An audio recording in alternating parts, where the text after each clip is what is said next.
जय हिंद दोस्तों। आज हम कक्षा 10 के वास्तविक संख्या का एक्सरसाइज 1.1 पढ़ने वाले हैं। तो ये रहा आपका क्वेश्चन प्रश्नावली 1.1। इसमें 1 नंबर क्वेश्चन में 3 गो क्वेश्चन दिया है। तीनों क्वेश्चन को बारी बारी से बनाने का प्रयास करेंगे। पहले का क्वेश्चन क्या है कि 135 और 225 का HCF ज्ञात करने के लिए यूक्लिड विभाजन एल्गोरिथम का प्रयोग कीजिए। तो चलिए बनाते हैं इसको। इसका मशक ज्ञात करना है। तो सबसे पहले यहाँ देखेंगे इसी दोनों संख्या में बड़ा संख्या कौन है। 135 बड़ा है कि 225 बड़ा। तो 135 छोटा है तो इसका मुंह बंद रहेगा और 225 का मुंह खुला रहेगा ऐसे। तो मौसन निकालने से पहले सबसे पहले इसको शॉर्टकट विधि से इधर इसका मौसन निकाल लेंगे। 135 में 135 से भाग करेंगे 225 में। कितना बेर में भाग लगेगा? एक बेर में। 135 से कम 135। दो बेर में ज़्यादा हो जाएगा। 135 दूना 270 नहीं घटेगा। उसके बाद घटा देंगे 12 में 3 या 9 आई कट गया। उसके बाद इसको भाजक बनाएंगे और 135 को भाज्य बनाएंगे। 90 दूना 180 ज़्यादा हो जाएगा, इसलिए 90 कम 90। 5 तेरह में से 9 गया 4। इसको घेर देंगे, 90 यहाँ लिख देंगे। 45 दूना 90 कट गया। अंतिम बार किससे कटा है? 45 से। तो यही संख्या का मौसा हो जाएगा। तो इसको यूक्लिड विभाजन एल्गोरिथम का प्रयोग करके बनाना था। तो यहाँ पे सूत्र लिख देते हैं उसका। ये तो मौसा आपका रफ में हो गया।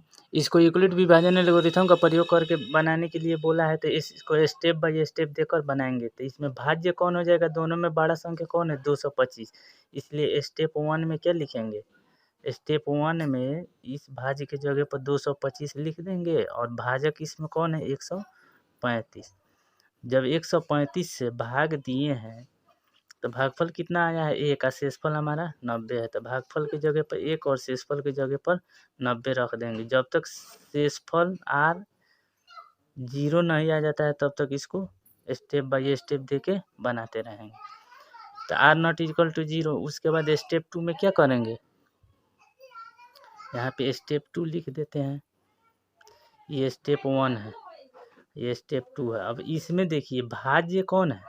भाज्य 135 है। तो 135 भाज्य की जगह लिख देंगे। भाजक कौन है हमारा? 90। भागफल है, यहाँ पे शेषफल है। तो लिखेंगे इसको 90 गुने 1 प्लस 45। इसमें भी शेषफल कितना है? 45 है। 0 नहीं आया तो लिखेंगे r नॉट इक्वल टू 0। उसके बाद स्टेप 3 में 3 देकर इसमें स्टेप तीसरा में क्या है? तीसरा स्टेप में भाज्य क्या है हमारा? 90। भाज्य की जगह पर 90। भाजक कितना है हमारा? 45। भागफल 2 और शेषफल कट के 0 आ गया है, कट गया है। तो r इक्वल टू 0। तो यहाँ लिखेंगे अतः 135 और 225। तो यहाँ लिख दिए हैं हम 135 और 225 का HCF क्या होता है? HCF के क्या लिखते हैं कि अंतिम भाजक। अंतिम बेर किससे कटा है? 45 से। तो वहीं अंतिम में भाजक इसका HCF हो जाएगा। अब चलते हैं दूसरा क्वेश्चन की तरफ। पहले लिख देते हैं यहाँ पे। तो सबसे पहले इस क्वेश्चन में देखेंगे कि बड़ा संख्या कौन है। 196 बड़ा है या 38,220 बड़ा है? तो 38,220 बड़ा है। 196 का मुँह बंद रहेगा और 38,220 को ऐसे मुँह खुला रहेगा। तो ये भाज्य हो जाएगा आपका। लिख देते हैं फार्मूला यहाँ नीचे। इसमें 196 बड़ा है और 38,220 क्या है? छोटा है। इस क्वेश्चन में देखिए यहाँ पे फार्मूला लिख दिए हैं हम। 196 और 38,220 को हम यहाँ पे नीचे बनाएंगे इसी फार्मूला पर। चूँकि भाज्य बराबर भाजक गुने भागफल प्लस शेष यूक्लिड विभाजन एल्गोरिथम का प्रयोग करके बोला है, तो ये इसी फार्मूला में बनेगा। तो इसको बनाने से पहले इधर रफ में बना लेंगे। रफ में बना लेने से आसान हो जाएगा क्वेश्चन। इसको क्या बोलते हैं? भाज्य बोलते हैं और इसको भाजक बोलते हैं। और इधर जो बचता है वो शेषफल रहता है और नीचे भाज्य हो गई, भाजक हो गया, इधर भागफल हो गया और नीचे शेषफल रहता है। तो चलिए कितना बेर में भाग लगेगा? पहले 196 एकम 196 यहाँ लिख सकते हैं, 196 एकम 196। अब इसको घटाएंगे, 12 में से 6 गया 6, 18 में से 9, इसमें से एगो हासिल इधर चल गया, ये बच गया 7, 17 में से 9 गया 8, और कितना बच गया 2, 2 में से 1 गया 186। ऊपर से एगो संख्या उतारेंगे। अब इसमें 9 से भाग लगेगा, तो 9 छक 54, 9 9 81, 82, 83, 84, 85, 86, 86 के 6। उसके बाद 9 एकम 9, 8 17। अब घटा देंगे इसको, 12 में 4 गया 8, 15 में 6 गया 9, और ये 7 7 कट गया, और यह भी कट गया। ऊपर से एगो 0 उतारेंगे। अब कितना बेर में भाग लगेगा, तो 6 से शायद भाग लगेगा, इसमें 6 से लगाएंगे, तो 6 छक 5 छक 5 से शायद लगेगा, 5 से देखते हैं। 5 छक 30, 5 9 45, 46 7 48, 5 एकम 5 4 9। कट के देखिए शेषफल कितना आ गया। अंतिम भाजक यहीं है और शुरू वाला भाजक यहीं है, तो यहीं इसका आंसर हो जाएगा। तो चलिए इस क्वेश्चन को एगो स्टेप दे के लिख देते हैं। एक एक स्टेप में पूरा कट गया है। स्टेप 1, भाज हमारा कितना है 38,220, भाजक कितना है 196, भागफल कितना है 195, और शेषफल हमारा कितना आ गया है 0। यहाँ लिख सकते हैं r=0। तो इसका मौसक क्या हो जाएगा, तो अंतिम भाजक कौन है, यही है, अंतिम बार इसी से कटा है। तो देखिए यहाँ लिख दिए 196 और 38,220 का HCF क्या हो जाएगा, अंतिम भाजक, इसका आंसर हो जाएगा अंतिम भाजक। यहाँ लिख देते हैं अंतिम भाजक कितना है हमारा, तो 196, यही इसका आंसर हो गया। तो 1 नंबर क्वेश्चन में 3 गो क्वेश्चन दिया था, तो इसमें से 2 गो क्वेश्चन तो हम लोग बना लिए। अब तीसरा का क्वेश्चन है 867 और 255। तो चलिए इसको लिखकर हम बनाते हैं। तो ये रहा आपका क्वेश्चन। तो इसको बनाने से पहले सबसे पहले यहाँ देखेंगे कि दोनों में बड़ा संख्या कौन है। तो बड़ा संख्या जो होगा वहीं उसका भाज्य हो जाएगा। तो 867 क्या है, बड़ा संख्या है, और 255 क्या है, छोटा है। तो इसी से शुरुआत करेंगे भाग देना। 255 भाजक है, 867 भाज्य है। तो इधर सबसे पहले हम रफ में इसको भाग देने का प्रयास करेंगे। तो यहाँ लिख देते हैं 255 में 255 से 867 में भाग देना है। तो कितना बेर में भाग लगेगा, 2 3 6, 3 बेर में लगेगा। 3 5 15, 3 5 15, 1 16, 3 दूनी 6, 1 7। घटाएंगे अब इसको, 7 में से 5 गया 7 में से 5 गया कितना हो गया 2, 6 में 6 गया 0, 8 में 7 गया 1। उसके बाद पहले का स्टेप खत्म। अब दूसरा का स्टेप में ई हो गया भाजक आपका, और ई 255 क्या हो गया, भाज्य हो गया। तो इसको अब बनाएंगे, कितने से भाग लगेगा, तो 102 दूना 204 होता है। तो 2 से लगेगा भाग, इसमें 2 दूनी 4, 0 2 एकम 2, 5 में 4 गया 1, 5 हो गया, ये 2 2 कट गया। उसके बाद अब तीसरा का स्टेप में देखिए, ये भाजक हो गया आपका, और ये 102 क्या हो गया, भाज्य हो गया। तो 102 यहाँ लिख देंगे। तो 51 दूना कितना होता है, 2 से भाग लग जाएगा, 2 एकम 2, 2 पचे 10, कट के कितना आ गया, शेषफल 0 आ गया, पूरा कट गया। तो अब चलिए इसको स्टेप बाय स्टेप देकर यहाँ लिख देते हैं। सबसे पहले इसका सूत्र यहाँ लिख देते हैं हम। तो ये रहा आपका सूत्र। अब इस पर केवल इसमें से देख के बैठा देना है step by step, 1 step 2 step 3 step, 3 go step में कटा है तो 3 गो स्टेप बनेगा। यहाँ पे लिख देते हैं स्टेप 1। देखिए इसको लिखना कैसे है। स्टेप 1 जो है, स्टेप 1 में भाज्य कौन है, जिसमें भाग दिया जाता है वो भाज्य हो गया। 867 यहाँ भाज्य की जगह पर लिख देंगे। जब से भाग दिया जाता है वो भाजक है। तो 255 क्या है, भाजक है हमारा। गुने भागफल कितना है इसका 3, और शेषफल 102, शेष 102 है। तो r≠0, r के मान शेष अभी 0 नहीं आया है। स्टेप 2 में देखिए, स्टेप 2 में क्या है, यहाँ 255 जो है यह आपका भाज्य है। 255 यहाँ भाज्य लिख देंगे और उसके बाद भाजक कितना है 102 गुना कितना लिखेंगे भागफल के जगह पर 2, तो भागफल 2 हो गया और शेषफल हमारा कितना है 51। आर नॉट इक्वल टू इसमें भी 0, तीसरा का स्टेप में 0 है तो स्टेप 3 यहाँ लिखेंगे। स्टेप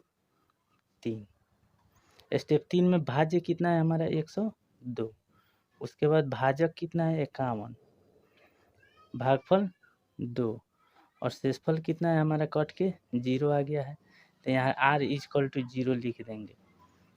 अब इसको लिख देते हैं 867 और 255 का HCF कितना है हमारा, अंतिम भाजक कितना है 51, तो अंतिम भाजक ही इसका HCF होता है तो यहाँ लिख देते हैं। ये रहा, तो लिख दिए हम अंतिम भाजक कितना है हमारा 51।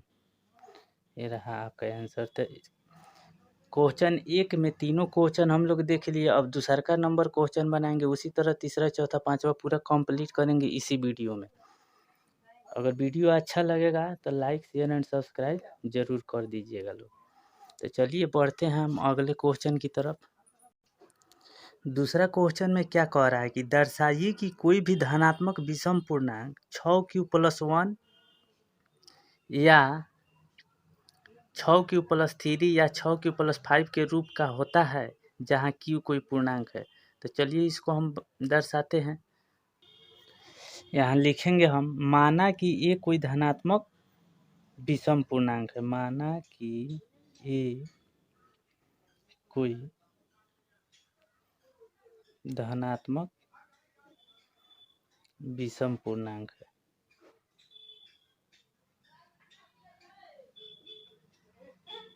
माना कि ये कोई धनात्मक विषम पूर्णांक है जिसे b बराबर 6 से भाग देने पर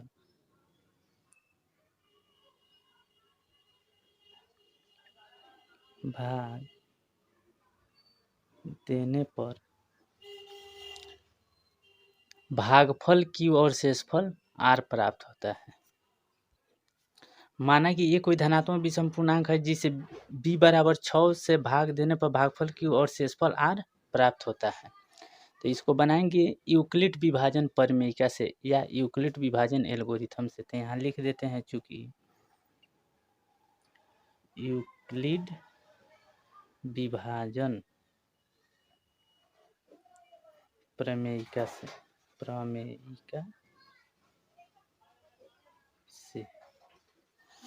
यूक्लिड विभाजन प्रमेयिका से इसका फॉर्मूला क्या होता है, a बराबर bq+r, जहाँ जीरो से बड़ा और बराबर r होता है और r से बड़ा क्या होता है b होता है। तो यहाँ लिख सकते हैं हम a बराबर b के मान कितना माने हैं हम, b बराबर 6 से भाग देंगे तो b के मान कितना है 6q+r, जहाँ 0 से बड़ा और बराबर क्या है r है और r से बड़ा b के मान कितना है 6, 0 से बड़ा और बराबर r से बड़ा 6। अब यहाँ लिखेंगे r के संभव मान, तो चूंकि r के संभव मान क्या क्या हो जाएगा, r के संभव मान कितना कितना होगा, तो 0 1 2 3 4 5, 0 1 2 3 4 5 6 तक है, 0 से शुरू करेंगे 5 तक तो 6 को संख्या हो गया। अब इस प्रकार लिखेंगे कि a के संभव मान कितना कितना होगा। यहाँ a का मान रखेंगे 6q+r है ना, तो r के मान बारी बारी से रखेंगे कितना 0 1 2 3 4 5 तक। तो लिखते हैं यहाँ इस प्रकार a के संभव मान कितना कितना हो जाएगा, क्योंकि इस प्रकार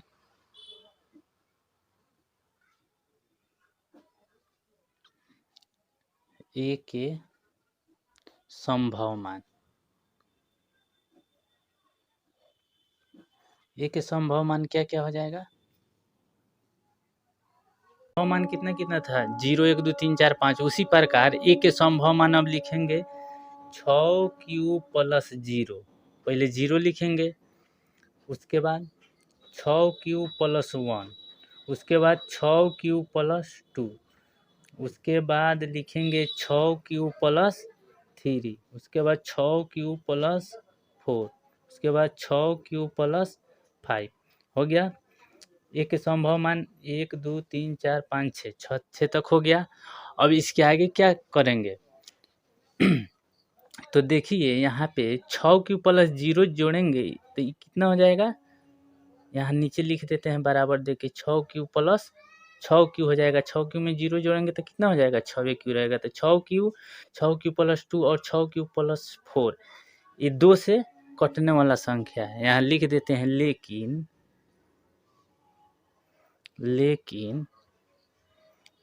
6Q को हम क्या लिखेंगे, 2 गुने 2 तिहाई 6, 2 गुने 3Q।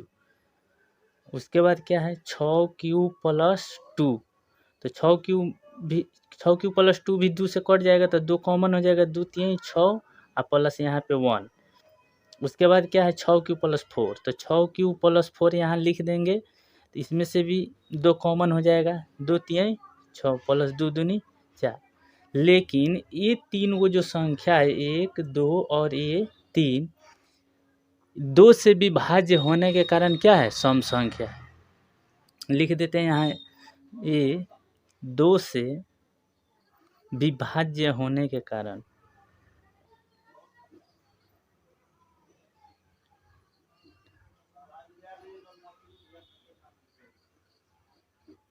सम संख्या है,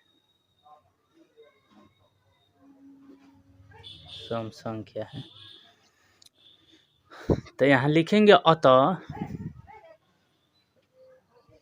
अतः कोई धनात्मक विषम पूर्णांक हो तो वहाँ 6Q प्लस 1, तो यहाँ लिख रहे हैं अतः कोई धनात्मक विषम पूर्णांक हो तो वहाँ 6Q प्लस 1, यहाँ कितना है 6Q प्लस 1, 6Q प्लस 3 और 6Q प्लस 5 के रूप का होगा।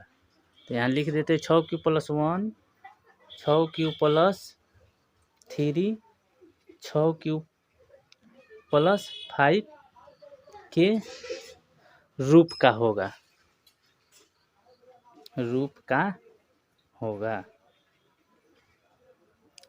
जहाँ Q कोई पूर्णांक है। यहाँ नीचे लिख देते हैं जहाँ Q कोई पूर्णांक है। हो गया, ये क्वेश्चन भी आपका कंप्लीट हो गया। अब चलते हैं अगले क्वेश्चन की तरफ। तीसरा नंबर क्वेश्चन को देखेंगे तो पहले एक बार क्वेश्चन देख लीजिए कि क्या कह रहा है।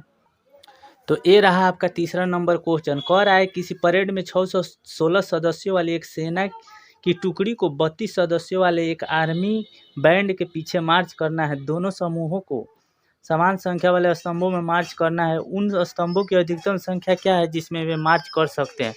तो इस क्वेश्चन में कुछ नहीं करना है, बस दोनों संख्या का क्या करेंगे, यूक्लिड विभाजन एल्गोरिथम का प्रयोग करके इसका HCF निकाल देंगे। HCF आपको आता होगा तो सबसे आसान विधि है इस क्वेश्चन को बनाने के लिए। तो चलिए इसको बनाते हैं, बस खाली मौसा इसका निकाल देना है। तो यहाँ लिख देते हैं 616 और 32 का मौसा होगा, 616 और 32 का मौसा होगा। इसका केवल मौसा निकालना है।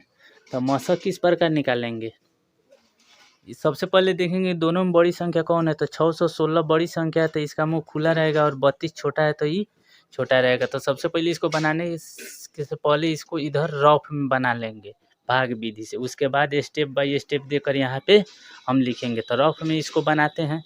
सबसे पहले रफ वाला देख लीजिए, 32 क्या हो जाएगा, इसका भाजक हो जाएगा और 616 क्या हो जाएगा, भाज्य हो जाएगा। तो यहाँ भाग देते हैं।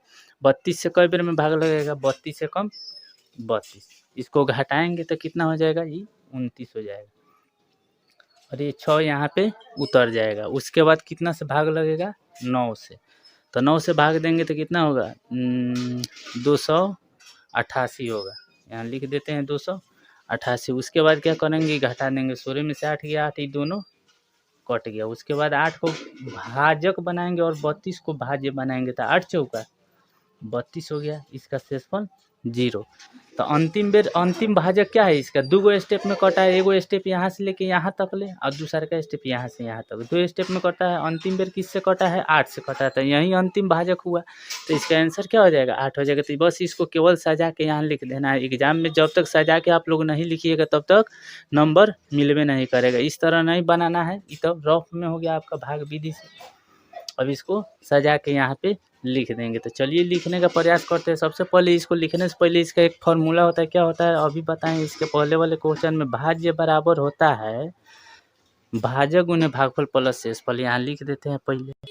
तो ये रहा आपका फार्मूला। अब इसको केवल फार्मूला पर बैठा देना है। 2 स्टेप में कटा है तो 2 स्टेप दे के यहाँ पे लिख देंगे। स्टेप 1 में कैसे लिखेंगे इसको, स्टेप 1 देखिए, सबसे पहले स्टेप 1 में कितना है, भाज्य कितना है हमारा 616, तो भाज्य की जगह पर 616 लिख देंगे, हो गया। बराबर है तो बराबर भाजक कितना है हमारा 32, भाजक के सामने 32 और भागफल के सामने 19 लिख देंगे। और प्लस शेषफल कितना है हमारा 8, तो आर नॉट इक्वल टू इसमें 0, शेषफल 8 है हमारा। स्टेप 2 में देखिए, और दूसरा का स्टेप को कैसे लिखेंगे, यहाँ से लेके यहाँ तक ये दूसरा का स्टेप है। तो इसमें भाज्य हमारा कितना है, तो भाज्य की जगह पर हम कहेंगे कि 32 है, 32 और भाज्य हमारा 32 हो गया। और भाजक कितना है 8, भाजक के सामने 8 अगुने भागफल कितना है 4 और शेषफल हम 0 लिख देंगे। तो यहाँ पे r इक्वल टू 0 आ गया शेषफल। तो ये जो है अंतिम भाजक है आपका। अंतिम भाजक यहाँ अंतिम पर कटा है इसी संख्या से। तो इस क्वेश्चन का आंसर क्या हो जाएगा, HCF 8 हो जाएगा। लिख देते हैं, अतः HCF बराबर क्या लिखेंगे, अंतिम भाजक, अंतिम भाजक बराबर 8, ये आपका आंसर हो गया। इसको सजा कर लिख देंगे, अतः मार्च कर सकने वाली अधिकतम स्तंभों की संख्या 8, नीचे लिख देते हैं। अतः लीजिए लिख दिए, अतः मार्च कर सकने वाली अधिकतम स्तंभों की संख्या कितना हो जाएगा, तो 8 हो जाएगा इसका आंसर। अब चलते हैं अगले क्वेश्चन की तरफ। 4 नंबर क्वेश्चन को भी बनाने का प्रयास करेंगे हम लोग। तो चलिए पहले क्वेश्चन एक बार देख लीजिए कि क्या कह रहा है। कह रहा है 4 नंबर क्वेश्चन में कि यूक्लिड विभाजन प्रमेयिका का प्रयोग करके दर्शाइए कि किसी धनात्मक पूर्णांक का वर्ग किसी पूर्णांक m के लिए 3m या 3m+1 के रूप का होता है।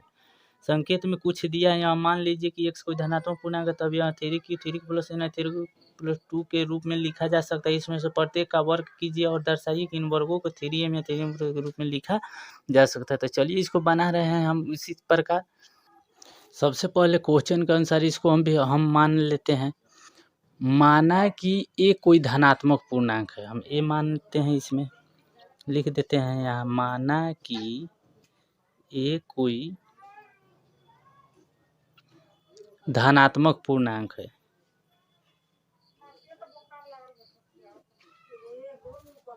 पहले लिख देते हैं हम। तो यहाँ मान लिए हम, माना कि ये कोई धनात्मक पूर्णांक है जिसमें b बराबर 3 से भाग करने पर भागफल q तथा शेषफल r प्राप्त होता है। अब लिखेंगे यूक्लिड विभाजन प्रमेयिका से, चूंकि यूक्लिड विभाजन प्रमेयिका से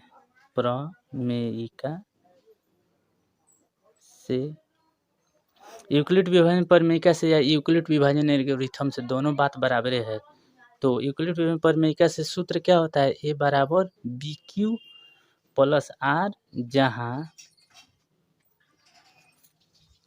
यूक्लिड विभाजन प्रमेयिका से क्या होता है, a बराबर BQ प्लस R, जहां 0 से बड़ा और बराबर R और R से बड़ा B होता है। तो इसी में मान उसका रख देंगे। a बराबर हम लोग B के मान कितना माने हैं 3, a बराबर 3Q प्लस R, जहाँ 0 से बड़ा और बराबर R लिखेंगे और R से बड़ा B के मान कितना है हमारा 3 है। तो R के संभव मान क्या क्या हो सकता है, 0 1 2 तक ले 3 गो संख्या हो जाएगा R के संभव मान। इसलिए R के संभव मान क्या हो गया 0 1 2 हो गया।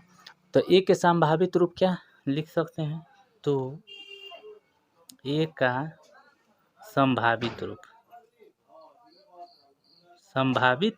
रूप। ए के संभावित रूप क्या लिखेंगे, 3q प्लस ए बराबर क्या लिखेंगे, 3q प्लस पहले 0 लिखेंगे तो 3q में 0 जोड़ेंगे तो 3q, उसके बाद क्या लिखेंगे 3q प्लस 1, 3q प्लस 1, उसके बाद 3q प्लस 2। अब सब तीनों संख्या का क्या करेंगे, वर्ग करेंगे। क्वेश्चन में बोला है कि दर्शाइए कि किसी पूर्णांक का वर्ग किसी पूर्णांक का वर्ग इस पूर्णांक m के लिए 3m या 3m प्लस 1 के रूप का होता है। तो पारापारी से तीनों में क्या करेंगे, वर्ग करेंगे, इसका इसका और इसका। तो चलिए पहले 3q का वर्ग करते हैं। तो यहाँ 3q उतार के इसका वर्ग करेंगे, 3q का वर्ग यानी कि स्क्वायर। 3q का स्क्वायर क्या होगा, 3 तिहाई 9q स्क्वायर। तो इसको हम उसी रूप में तोड़ेंगे, 3m के रूप में बोला है तो इसमें से 3 क्या करेंगे, कॉमन कर लेंगे, 3 गुने 3q स्क्वायर लिख सकते हैं। तो इसको हम सजा के ऐसे लिखेंगे, पूरा के बदले में m लिखेंगे हम, और यहाँ मान लेंगे जहाँ m बराबर क्या मानेंगे, जहाँ m बराबर हम 3q स्क्वायर मान लेंगे। इस सब के बदले में m मान लिए तथा m क्या है, पूर्णांक है। m जो है, m कोई पूर्णांक है, m कोई पूर्णांक है, पूर्णांक।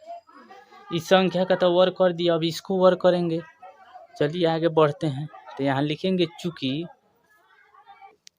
तो यहाँ लिखेंगे 3q प्लस 1 का स्क्वायर। तो ए प्लस बी के होल स्क्वायर पर बैठा देंगे, इसके ए का मान है, ई बी के मान है। यहाँ पे मान लेते हैं 3q का स्क्वायर ए स्क्वायर प्लस 2ab, 2 गुने ए के मान कितना है, इंटू का मतलब ए होता है, 2 गुने 3q गुने बी के मान 1, a square plus 2ab plus b square यानी कि 1 स्क्वायर। तो इसका स्क्वायर क्या हो जाएगा, 3 3 9q स्क्वायर प्लस 2 3 6 एकम 6q प्लस 1 का स्क्वायर 1 हो गया। इस सब यहाँ देखिए, यहाँ से लेके यहाँ तक ले संख्या क्या 3 से कट जाएगा, तो 30 में से 3 क्या करेंगे, कॉमन कर लेंगे। तो यहाँ पे 3 तिहाई 9q स्क्वायर प्लस 3 दूना क्या होगा 6, यानी कि यहाँ से यहाँ तक की संख्या में 3 कॉमन कर लेंगे, प्लस 1 लिखेंगे। इस सब के बदले में हम m मान लेते हैं, 3m प्लस 1, जहाँ m बराबर इस सब संख्या और m क्या है, कोई पूर्णांक है। तो लीजिए यहाँ लिख दिए हम, इस पूरा को m मान लिए हैं, m के मान, m क्या है, कोई पूर्णांक है। एक संख्या और रह गया मेरा क्या, 3q प्लस 2 का होल स्क्वायर अब करेंगे।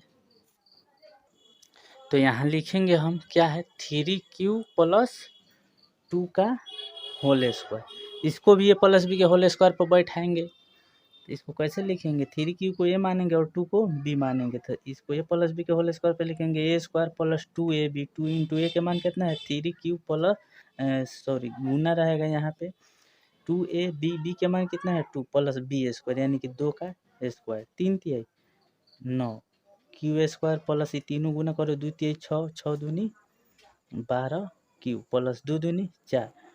अब देखिए है 9q square plus 12q plus इस 4 को हम लोग तोड़ के लिखेंगे 3 प्लस 1, तो कोनो प्रॉब्लम नहीं होगा, क्योंकि यहाँ से यहाँ तक की संख्या में क्या 3 कॉमन हो जाएगा। 3 गो एगो 4 गो होता है, तो इस सब में से क्या करेंगे 3 कॉमन कर लेंगे। 3 कॉमन हो सकता है, तो 3q स्क्वायर प्लस 3 चौका 12q प्लस 3 एकम क्या होगा 3। यहाँ पे पहले से 1 है, इसमें से थोड़े कॉमन होगा, यहीं से यहाँ तक ले संख्या में कॉमन होगा। क्या करेंगे 3, इस सब के बदले में हम m मान लेते हैं, तथा m क्या है, कोई पूर्णांक। इस सब के बदले में m लिख दिया प्लस 1। इसमें भी लिखेंगे जहाँ m बराबर पूरा संख्या तथा m क्या है, कोई पूर्णांक। यहाँ नीचे लिख देते हैं हम, लीजिए लिख दिए, जहाँ m बराबर इस पूरा संख्या को लिख दिए, m क्या है, कोई पूर्णांक है। तो यहाँ हम साइड में लिख देते हैं कि किसी भी धनात्मक पूर्णांक का वर्ग किसी पूर्णांक m के लिए 3m या 3m प्लस 1 के रूप का होता है। देखिए यहाँ कितना आया है हमारा 3m प्लस 1, यहाँ पर भी मान कितना है 3m+1 और इस ऊपर वाला में कितना है 3m। तो किसी भी धनात्मक पूर्णांक का वर्ग किसी पूर्णांक m के लिए क्या होगा, एक 3m हो जाएगा। ये दोनों में सेम है 3m+1, तो हम लिखेंगे 3m या 3m+1 के रूप का होता है। लिख देते हैं पहले, तो यहाँ लिख दिया। अतः किसी भी धनात्मक पूर्णांक का वर्ग किसी पूर्णांक m के लिए 3m या 3m+1 के रूप का होता है। तो यह क्वेश्चन भी आपका कंप्लीट हो गया। 3 नंबर के यहाँ क्वेश्चन पूछता है। अब पढ़ते हैं अपने अगले क्वेश्चन की तरफ। शायद लास्ट क्वेश्चन है 5वां नंबर, तो अब उसको बनाकर स्टॉप करेंगे वीडियो को। अगर वीडियो अच्छा लगा हो तो लाइक शेयर एंड सब्सक्राइब कर दीजिएगा। तो चलिए बढ़ते हैं अगले क्वेश्चन की तरफ। ये रहा आपका 5वां नंबर क्वेश्चन। कह रहा है यूक्लिड विभाजन प्रमेय का प्रयोग करके दर्शाइए कि किसी धनात्मक पूर्णांक का घन, इसमें घन कह रहा है, इसके ऊपर वाला में क्वेश्चन में था वर्ग, किसी धनात्मक पूर्णांक का घन 9m+1 या 9m+8 के रूप का होता है। तो चलिए इसको बनाने का प्रयास करते हैं। यह क्वेश्चन भी सेम उसी प्रकार बनेगा जिस प्रकार 4 नंबर क्वेश्चन बनाए थे, उसमें वर्ग करना था और इसमें क्या करना है, क्यू कर देना है, बस कुछ नहीं करना है। तो चलिए बनाते हैं उस क्वेश्चन को। 5 नंबर शुरू में तो वही परिभाषा लिखेंगे जो 4 नंबर में लिखे थे जितना। तो एक के संभावित रूप तक जहाँ तक उसमें लिखे तो वहाँ तक इसमें भी लिखना पड़ेगा। उसके बाद क्या करेंगे, क्यू करेंगे। तो चलिए लिखना स्टार्ट करते हैं। माना कि ये कोई धनात्मक पूर्णांक है, तो लीजिए लिख दिए। माना कि ये कोई धनात्मक पूर्णांक है जिसमें b = 3 से भाग करने पर भागफल q तथा शेषफल r प्राप्त होता है। अब इसके आगे क्या लिखेंगे, यूक्लिड विभाजन प्रमेय से उसका जो फार्मूला होता है उसको उसके जस्ट नीचे लिख देंगे। ई पर में 1.1 है, उसी फार्मूला से बनेगा ये क्वेश्चन। तो लिखेंगे यहाँ यूक्लिड विभाजन प्रमेय से लिख देते हैं। तो लिख दिए यूक्लिड विभाजन प्रमेय से इसका फार्मूला होता है a = bq + r, जहाँ 0 से बड़ा और बराबर r होता है, r से बड़ा b। तो यहाँ लिखेंगे हम a = bq + r। b के मान हम कितना माने हैं, 3 माने हैं। तो यहाँ 3q + r लिखेंगे, जहाँ 0 से बड़ा और बराबर क्या है, r है, और r से बड़ा b के मान कितना है हमारा, 3 है। तो इस b के जगह पर हम 3 लिख देंगे क्योंकि 3 है। सबसे पहले r का संभव मान लिखेंगे कि क्या क्या हो सकता है। तो r का संभव मान क्या क्या होगा, 3 तक ले जाना है हमको, 0, 1 और 2। उसके बाद लिखेंगे a का संभावित रूप तथा यहाँ लिखते हैं a का संभावित रूप।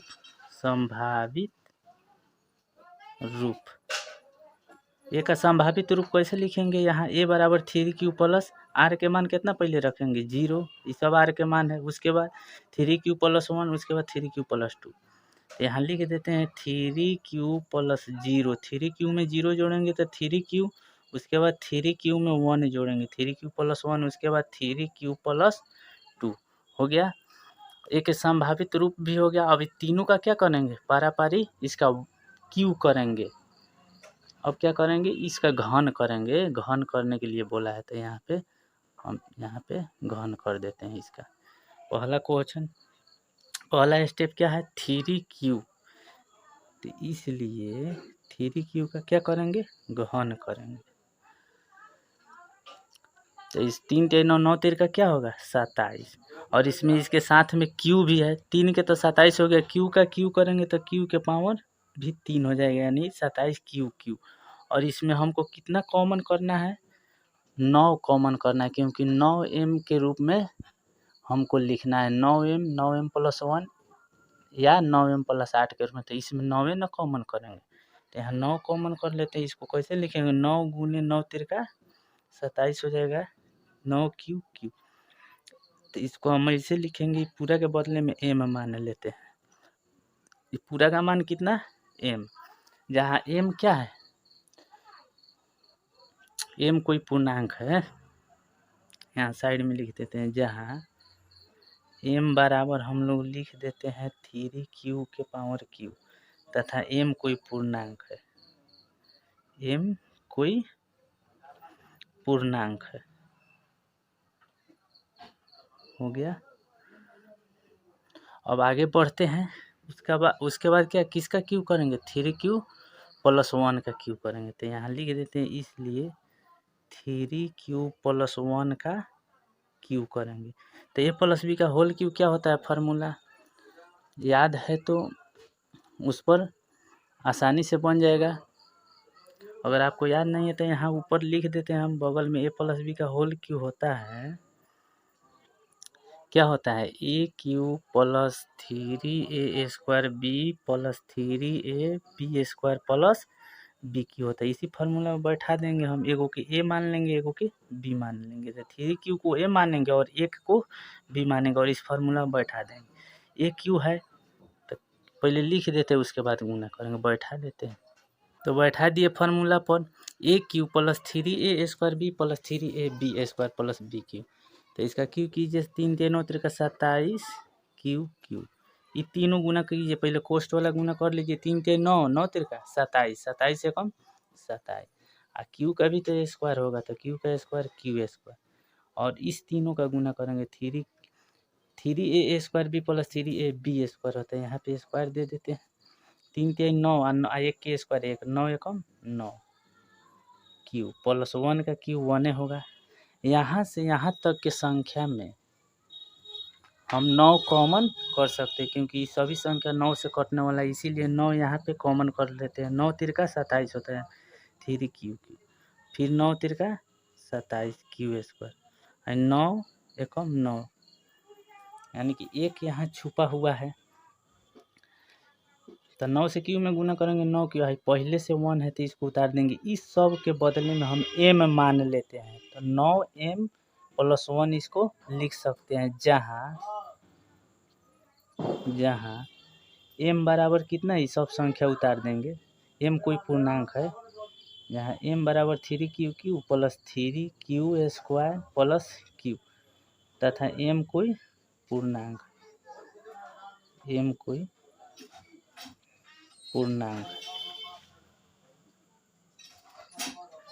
हो गया।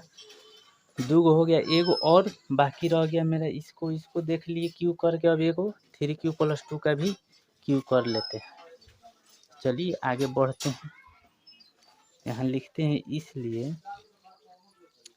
3q + 2 का होल क्यू करेंगे। इसको भी उसी फार्मूला बैठा देंगे, पहले बैठा देते हैं हम।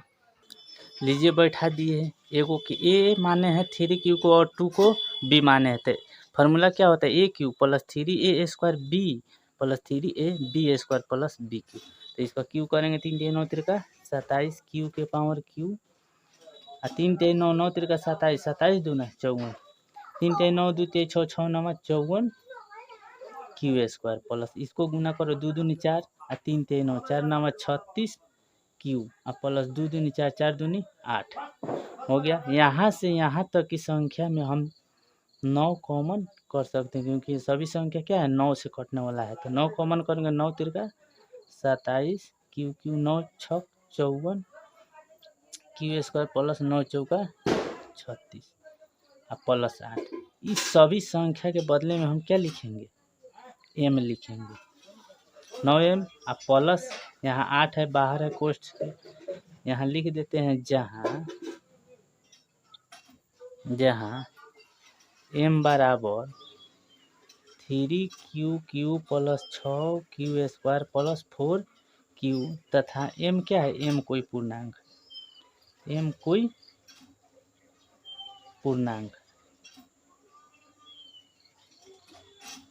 हो गया, m कोई पूर्णांक। अब यहाँ पे हम क्या लिखेंगे, तो देखिए लिखेंगे, अतः किसी धनात्मक पूर्णांक का घन किसी पूर्णांक m के लिए 9m या 9m + 1 या 9m + 8 के रूप में होता है। देखिए ना, 9m + 8 आया है, यहाँ पे 9m + 1 आया है, यहाँ 9m + 8, और शुरू में क्या आया था, हमारा 9m आया था, एगो 9m आया था, एगो 9m + 1 एवं 9m + 8। तो यहाँ उसी को लिख देते हैं पहले। तो लीजिए दोस्तों, यहाँ लिख दिए कि अतः किसी धनात्मक पूर्णांक का घन करेंगे, तो किसी धनात्मक पूर्णांक का घन किसी पूर्णांक m के लिए क्या क्या हो सकता है, 9m + 1 या 9m + 8 के रूप का होता है। तो इस चैप्टर का 5 क्वेश्चन को हम लोग देख लिए। अगर यह वीडियो आपको अच्छी लगी हो तो अपने दोस्तों के पास ज़रूर शेयर कीजिएगा एंड वीडियो को लाइक एंड सब्सक्राइब ज़रूर कर दीजिएगा। जय हिंद दोस्तों। अब समाप्त करते हैं।